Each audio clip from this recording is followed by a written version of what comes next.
nos scénarios ont été construits euh, d'une manière contrastée par rapport au franchissement de ces différents verrous. Donc ce qu'on va vous présenter maintenant, ce sont des scénarios qui sont de nature techno-scientifique sur les potentiels des calculateurs et le potentiel des calculs associés. Alors sur cette figure assez impressionnante, vous pouvez voir deux axes qui sont on pourrait dire les deux indicateurs principaux à suivre dans le cadre des développements du calcul quantique. Le premier, c'est celui que vous avez en bas, le taux d'erreur des calculateurs. Et sur l'axe des ordonnées, il s'agit du nombre de qubits. Alors soit des qubits physiques ou des qubits logiques selon qu'on est en présence de méthodes de correction d'erreur ou non.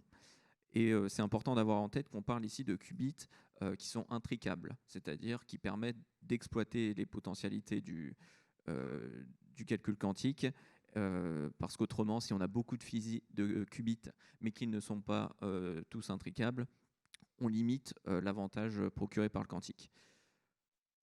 Donc, le premier scénario, à horizon 2042, c'est celui de la porte étroite. C'est donc un scénario d'échec relatif, il faut le dire, du développement du calcul quantique, avec un nombre de qubits physiques qui demeure inférieur à 1000 et des taux d'erreur qui sont également handicapants, puisque on ne parvient pas à réduire les taux d'erreur au-delà de 10 puissance moins 3, ce qui entraîne finalement des potentiels d'application du calcul quantique assez limités au vu des algorithmes existants, puisque comme ça a été rappelé en introduction, le fait d'avoir des taux d'erreur importants, lorsqu'on va multiplier les calculs, les opérations appliquées à travers des algorithmes, ces erreurs vont se propager et donc remettre en cause la fiabilité des résultats des calculs. C'est pour ça que dans ce scénario,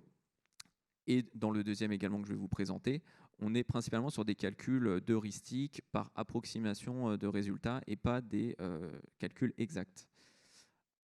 Donc les verrous qui amènent à ce scénario sont ceux liés à la chaîne de commande, la capacité à contrôler, piloter un nombre de qubits important en réduisant le bruit.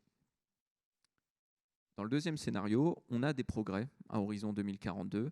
On parvient à contrôler davantage de qubits, jusqu'à 10 000, et on réduit, ou du moins on arrive à ne pas augmenter le taux d'erreur en montant en échelle les qubits. Donc on est dans une zone entre 10-3 et 10-5. Donc ça suppose des progrès importants en matière de pilotage des qubits, de contrôle sur la chaîne de commande. Et également, l'autre point qui caractérise ce scénario, c'est qu'on a des applications, des potentiels de calcul qui se développent grâce à des progrès de nature algorithmique, c'est-à-dire les algorithmes NISQ qui visent à exploiter les potentialités de machines bruitées. Ces algorithmes vont être optimisés d'une manière à, disons, se satisfaire du bruit d'une manière assez astucieuse. C'est ce qu'on appelle la mitigation d'erreurs. Et on fait aussi l'hypothèse que dans ce scénario, on a un développement d'algorithmes qui permettent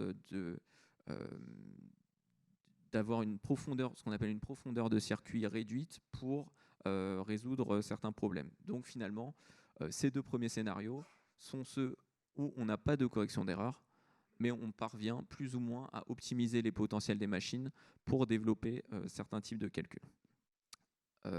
Les experts qui ont été interrogés sur ces scénarios jugent dans la grande majorité que ces scénarios seront atteints en 2042. Certains disent même que nous serions déjà dans le premier scénario. Juste un point également pour évoquer les marchés associés à ces deux scénarios. On a à la fois des machines qui sont analogiques et des machines à porte avec un potentiel de pertinence important pour les machines analogiques, notamment sur des problématiques d'optimisation. Et là, les avantages de calcul liés au calcul quantique sont peut-être de nature énergétique en premier, et sur la vitesse, on est sur un ordre de grandeur d'une accélération linéaire, c'est-à-dire qu'on peut par exemple aller 2 fois plus vite, ou des débuts d'accélération polynomiale. Et je laisse la parole à Christophe pour faire le saut de la correction d'erreur. Pof, on vient de passer la correction d'erreur. Donc, là, clairement, on a vraiment passé un seuil, on a justement franchi ce qu'on appelle le théorème du seuil.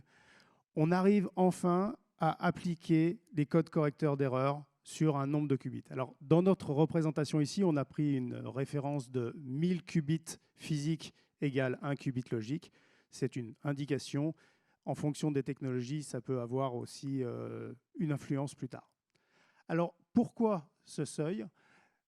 Eh ben là, à partir de ce moment-là, l'analogique reste intéressant. On profite en fait de plus en plus des avancées aussi du nombre des erreurs qui baissent, mais le FTQC est là. C'est-à-dire qu'on arrive enfin à dépasser les 40 qubits logiques qui permettent aujourd'hui de faire des nouveaux progrès. On a une interconnexion de cœur qui a été mise en place, qui permet donc d'avoir des interconnexions quantiques et donc de dépasser ce fameux seuil des 10 000 qubits physiques et donc d'arriver à 40 jusqu'à 100 qubits logiques. Par contre, on considère qu'il y a encore un blocage technique qui fait que l'interconnexion est limitée. On ne dépasse pas les 100 000 qubits physiques, donc les 100 qubits logiques. Autre point, les avantages donc qu'on voit, c'est clairement là, on a passé un cap et on passe peut-être à des vitesses de type super polynomial et peut-être, sur certains cas d'usage à dimension pratique, on aura une suprématie quantique. C'est encore à vérifier, mais on pense que sur certains cas où on va dire l'intensité de données n'est pas nécessaire, on devrait pouvoir aller beaucoup plus vite. Donc on a vraiment dans ce cadre-là, comme j'ai déjà dit, un développement parallèle des machines analogiques et des machines FTQC. Pourquoi ? Parce que avec un nombre de qubits intricables en analogique qui atteint 100 000, on est vraiment capable de faire des choses très intéressantes en termes d'optimisation, qui reste quand même un des points importants du calcul quantique. En termes de résultats, donc notre enquête, on pense aujourd'hui, en tout cas les experts, les répondants pensent qu'on est à 80% de chances d'atteindre ceci en 2042. On reviendra dessus tout à l'heure parce que c'est intéressant en fait d'analyser un peu plus les réponses. Alors là, on atteint le niveau 4, le scénario 4. On passe une étape supplémentaire. Là, on arrive à enlever toutes les limitations d'interconnexion de cœur. On est vraiment dans un scénario extrêmement optimiste et ce qui permet de développer une approche modulaire des cœurs quantiques. C'est-à-dire qu'en fait, vous voulez avoir, on va dire, 100 qubits logiques, bah vous mettez un nombre de cœurs quantiques qui correspond. Vous en voulez 200, bah vous en mettez le double. Je pousse un peu, mais c'est un peu comme ça. On a un taux d'erreur qui s'améliore au fur et à mesure, bien entendu. Et cette approche modulaire permet d'ouvrir la porte à la démocratisation du FTQC. Et même dans notre scénario, l'idée, c'est qu'on a deux types de marchés du FTQC. Le FTQC très haut de gamme, réservé aux top HPC qui sont véritablement top, comme le Frontier ou même les successeurs. Et en termes de démocratisation, une sorte de milieu de gamme entre 40 et 100 qubits logiques pour des problèmes moins importants, mais que les industriels auraient besoin de résoudre très régulièrement en temps contraint chez eux. Le cas de l'analogique, aujourd'hui, on s'est beaucoup posé la question sur ce scénario, on a eu des débats, et c'est là qu'on se dit, il est possible que l'analogique soit toujours présent. Mais il faut certaines conditions. Il faut déjà que ce soit sur un prix, un accès véritablement privilégié. Il faut que ce soit très rapide et pas cher, en résumé. Sur des applications où vous avez un besoin récurrent, toujours le même, peut-être qu'il peut y avoir un espace pour des machines analogiques vraiment dédiées. Donc, alors là, on est très optimiste. C'est clairement quelque chose où aujourd'hui les experts pensent qu'on y arrivera peut-être à 40%, mais c'est extrêmement optimiste. Quand on parle des types d'applications, je vais essayer d'être le plus générique possible. Donc, excusez-moi d'avance pour ceux qui sont vraiment experts. Mais on a essayé de synthétiser les problèmes adressables par type de scénario en essayant de grouper les types de problèmes. Donc, aujourd'hui, du fait de l'analogique et du fait avec une certaine limitations en termes de données, on peut déjà faire de la simulation. On peut déjà faire de la simulation, et donc la simulation devrait être de plus en plus présente au fur et à mesure des scénarios. On devrait pouvoir être vraiment très efficace déjà à partir du scénario 3. Pardon, je parlais de l'optimisation, je me suis trompé. Donc l'optimisation est déjà là. La simulation, quand on parle vraiment simulation physique et autres, là, ce qu'on fait aujourd'hui, clairement, ça n'a pas d'intérêt. Et petit à petit, on devrait arriver à de la simulation qui a vraiment un intérêt. Par contre, la question, c'est est-ce que dans le scénario 4, on aura assez de qubits pour pouvoir faire vraiment une simulation très, très intéressante? On se pose la question. On a eu aussi pas mal de questions sur ce qu'on appelle la QML, le Quantum Machine Learning. Là, les messages sont mitigés. Certaines personnes disent que déjà aujourd'hui, on peut faire de la QML avec des machines existantes. On pense dans tous les cas qu'il va y en avoir. C'est de toute façon un des cœurs, un des développements qui est aujourd'hui flagué par de nombreuses personnes. Et en particulier, au fur et à mesure des évolutions, à partir en particulier du scénario 4 où on pourra rentrer beaucoup de données à partir de la QRAM, là, il y a vraiment quelque chose qui peut se passer. On parle beaucoup aussi de Grover, de ce fameux algorithme qui permettrait de faire de la recherche plus rapide. Et en fait, on s'est assez vite rendu compte que cet algorithme de recherche dans des bases de données indexées, en fait, il a un gros problème, c'est qu'il n'est pas efficace tant qu'on n'arrive pas à rentrer un nombre de données très rapide et très important dans le système quantique. Et ça ne peut arriver qu'à partir du moment où vous avez la QRAM. Donc pour nous, on va dire que la recherche et l'adressage, ça n'arrivera qu'à partir du scénario 4. Quand il y a problème de factorisation, on parle beaucoup de ce fameux algorithme de Shor qui va casser tous nos codes de carte bleue et autres. Bon, très clairement aussi, tout ce qui est résolution d'équations différentielles partielles, il faut énormément de qubits pour que ça marche. Donc, même au niveau du scénario 4, si on plafonne, ce sera une question de coût et de prix. S'il faut développer 6 000, 10 000 qubits logiques parfaits, est-ce qu'on est prêt à se le payer pour le faire, pour casser des codes de carte bleue qui seront de toute façon à terme, qui auront déjà changé? Donc c'est un peu la synthèse qu'on a fait. Donc on a aussi essayé de classer un peu les avantages en termes de vitesse par rapport au classique. C'est clairement à partir du scénario 4 qu'on a la suprématie quantique et là, pas avant. Je laisse la place. Alors, qu'est-ce qu'on fait avec ces potentiels de calcul, ces potentiels de calculateurs dans chaque scénario?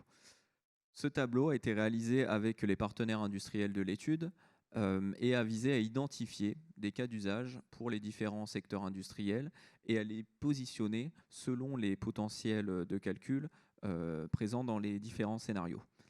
C'est une liste non exhaustive, évidemment, évidemment, que ce soit au sein des secteurs, mais également comme ça a été rappelé en introduction, nous ne disposions pas de partenaires industriels des secteurs de la défense, par exemple, donc cet aspect n'a pas été travaillé.